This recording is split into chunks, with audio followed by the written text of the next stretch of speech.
Istri bongkar rumah mewahnya karena suami kepergok selingkuh. Kasus perselingkuhan berakhir dengan pembongkaran rumah, kembali terjadi di Ponorogo, Jawa Timur. Rumah yang sudah dibangun, dihancurkan oleh keluarga istri. Sebab rumah dibangun oleh istri yang bekerja menjadi TKW di luar negeri. Saat suami menjatuhkan talak cerai, istri pun membongkar rumahnya. Pantauan di lokasi, Rabu, tanggal 16 Februari tahun 2022, rumah di Desa Karanglolor, Kecamatan Sukorejo, Ponorogo ini, dibongkar, kusen, jendela dan kaca rumah, dilepas. Selain itu, atap bangunan juga dihancurkan. Aksi pembongkaran rumah ini, dilakukan oleh keluarga Sunarti, pemiliknya sendiri.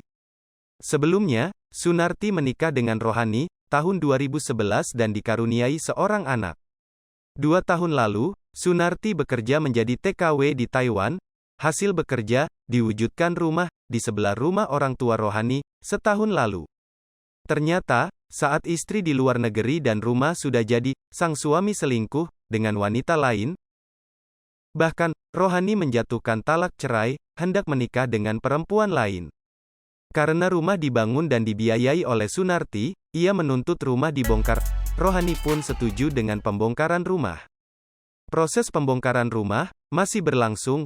Selama proses pembongkaran, Rohani tidak nampak di lokasi. Sementara Sunarti masih bekerja menjadi TKW di Taiwan.